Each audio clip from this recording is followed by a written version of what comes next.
Welcome back to the channel, everyone. It's great to have you here. Today I want to go over how I built this hive. Now I'm calling this the White House hive because it does look like the White House, but this is actually my just Model 2 version 2.0 plans, just spruced up a little bit to make it look like the White House. But in this video I want to go over how I built it and kind of use this video as an addendum onto the plans, just to show some of the techniques I use, because I don't really go into any detail about that on the plans. But let me give you a brief overview of this hive first. So starting off, any respectable White House model has to have the porticos. So here on the front we've got the triangular entrance, and around back we've got kind of the half dome. You can see this is the handle built in for where I can lift the lid up. Overall dimensions of this hive, it's about 3 feet long, 2 feet tall, and 2 feet deep. So, you know, it is a pretty big hive. I won't lie, it's big. But if you think about how big a Langstroth frame or a Langstroth hive can get when it's full of boxes, it can get quite large. So this is as big as it'll ever get. You can't add anything onto it. So, you know, I'm putting up with the size. This hive features insulated walls and an insulated floor and ceiling. So all the walls have 2 inches of foam insulation. The roof has 4 inches, and then the floor has 1 inch of insulation. And my hope is that since I live here in Massachusetts, up in the Northeast we get a lot of snow, winters get cold, and bees die. So I'm hoping that this insulation will help bees overwinter. Now before I can show you the inside, I do have to take off this front portico. I did figure out a way to have it hinge, but it was going to take too long to make, so I just stuck in a few dowels, drilled a few holes. And I will say these holes are just drilled into the siding. They don't go all the way into the hive or the insulation. And so I'll normally just leave that front portico off, except for, you know, the photos, but I'll make some plugs to go in there so water doesn't accumulate. But anyways, now that we have closed or undone that, we can open this guy up. I'll show you the inside. So here is the interior. So this hive is sized to hold my new double deep frames. And that is not an example of one. I think these are all, yes, so these are all solid, extra deep frames I made. They're approximately 18 inches deep, but then the same width as a Langstroth frame. This is a double deep of mine, and I do have a whole video that you can check out more details about this style of frame. It's essentially 2 Langstroth frames that have a sliding dovetail, so they can be removed for honey harvest and fit in your normal honey extractor. But it allows this extra deep frame so that the bees can form a nice cluster and overwinter really well. So that is an original idea of mine that I'm pretty happy with. It's version 2.0, as is this whole hive. I've got videos on everything leading up to this stage, so if you're interested in that, please check it out. I also have these division boards that I built. The top also will hold sugar water or honey syrup for feeding the bees, so it's kind of a dual purpose there. And that's pretty much everything that I'll touch on in this video about the interior. I plan on doing a full in-depth look at what this hive is and how it works and how I intend to operate it. You'll also notice that the entrance slot runs the whole length of the hive. And my intention there is to just block it up wherever I don't want the bees to move, because my thought is that I can control where the brood pattern is and therefore control where the queen is. And this is an idea I got from Dr. Leo Sharashkin. As with a lot of these ideas, this hive is very similar to the one that he designed. Mine has a bit different dimensions and uses a little bit different materials in some cases. But certainly he was the inspiration, and his book, Keeping Bees with a Smile, was a big inspiration. So do check that out. Love to give credit there since it's aptly deserved. But I also have this nice trim going along. I don't know if any of you know this about the White House, but it actually has this alternating kind of applique. I don't really know what the architectural term for those are, but these little trim pieces above the windows alternate half moons and triangles, so I wanted to add that on. And then lastly, I've got a nice piece of leftover metal roofing on top. Should provide some really great weather sealing. And you know, that's a very quick introduction to this hive. Now I'd love to show you guys how I made it. Welcome back inside the shop, and let's go over a little bit about the construction of these hive walls, because they're pretty essential to the design of this hive.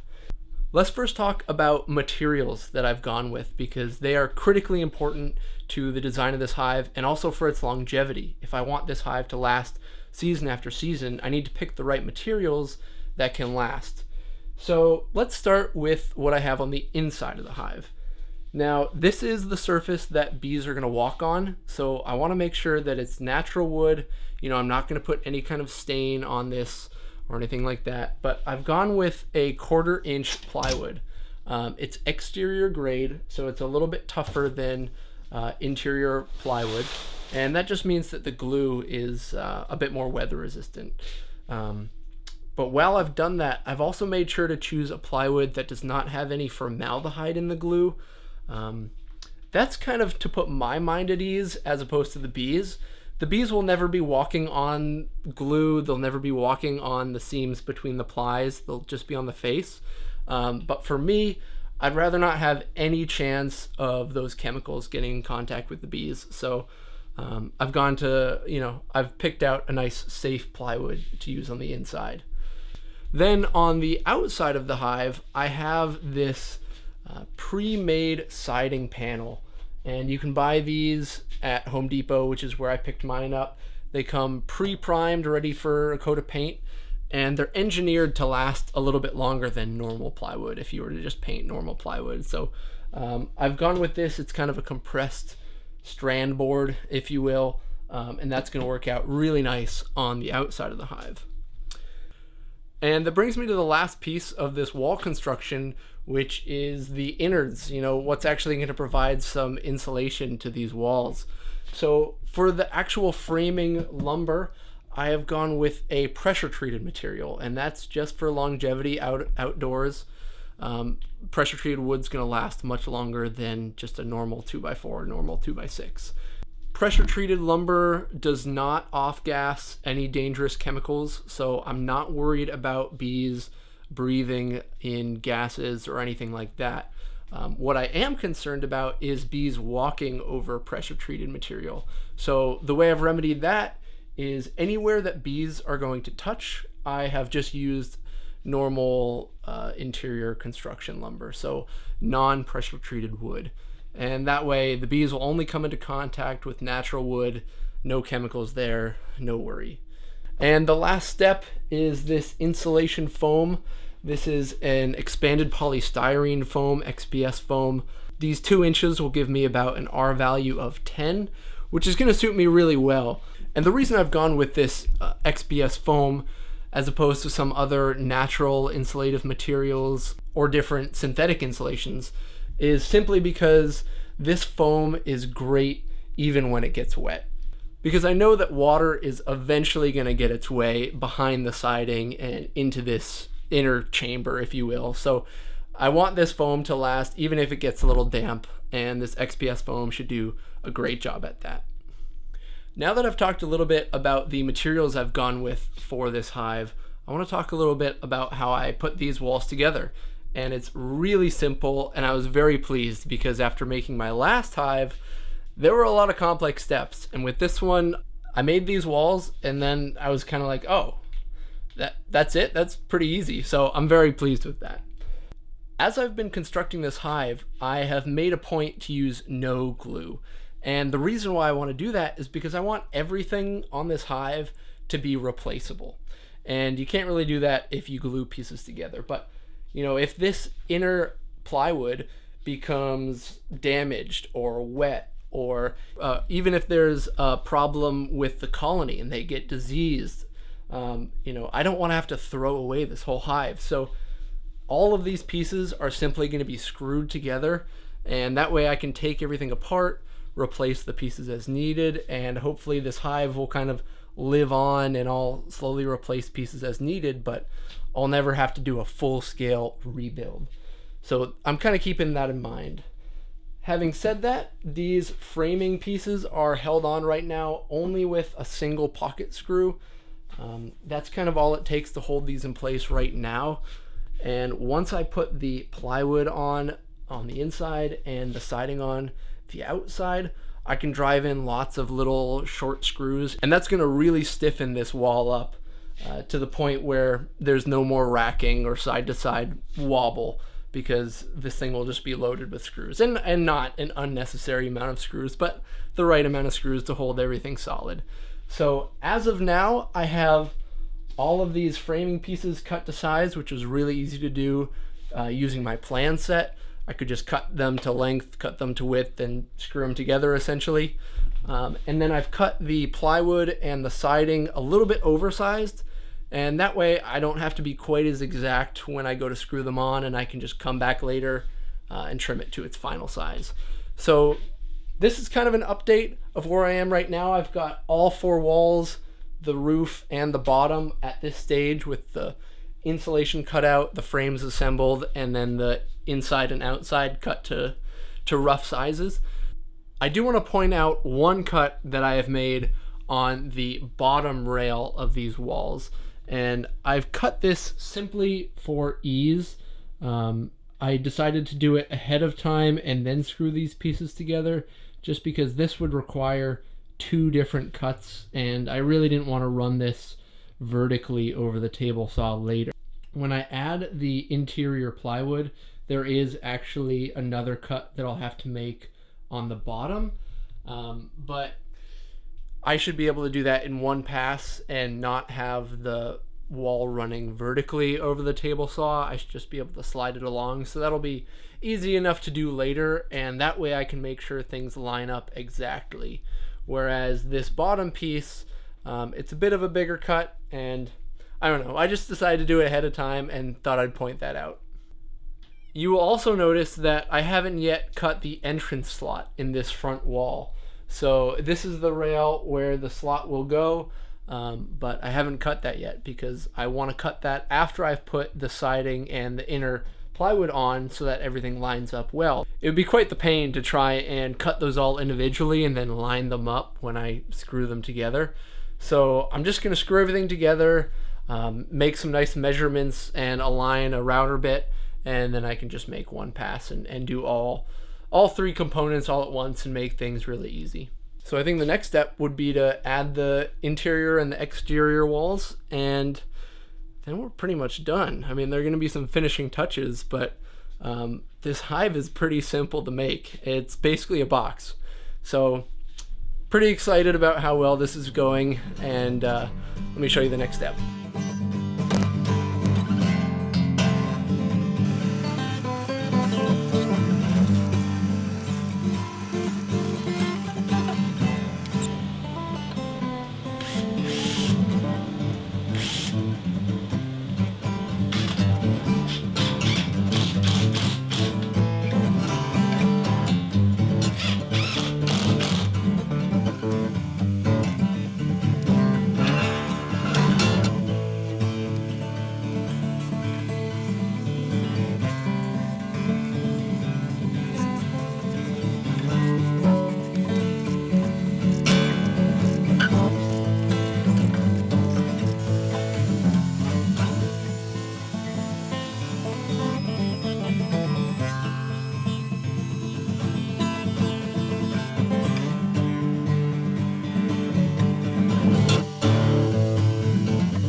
So this is kind of the first look at the beehive. It's really exciting. I spent some time and just made sure to get all these walls kind of lined up where they need to go. I use these pipe clamps and then a little mallet to gently tap them where they need to be. But overall, I am very happy with the way this thing looks and excited to screw it all together.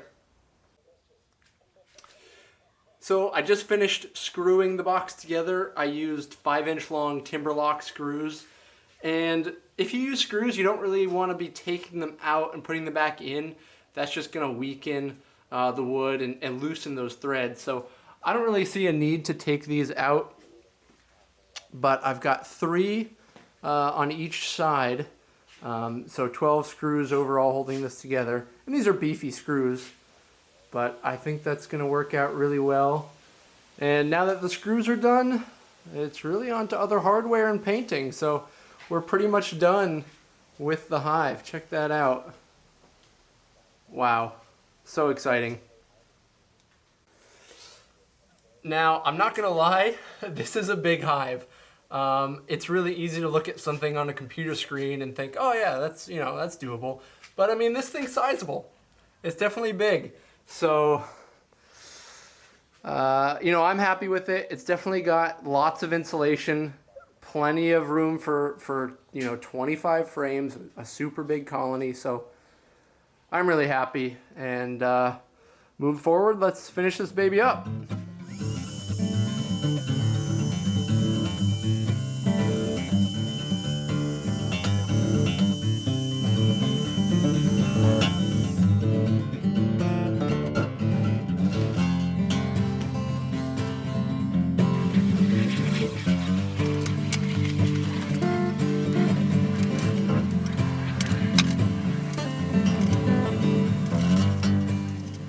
And finally, the moment of truth, the big reveal. Here it is.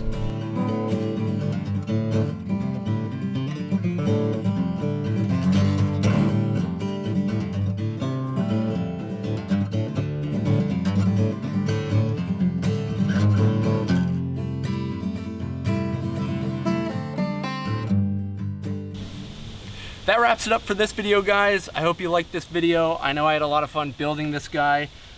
And I hope maybe if you intend on building one of these, this video helped you kind of figure out order of operations and maybe some techniques you could use. I know building this was a lot easier than I thought it would be. Of course, I put on a lot of extra details, which took a while. But if you don't intend to do that, this is actually a really quick build. So I was encouraged by that.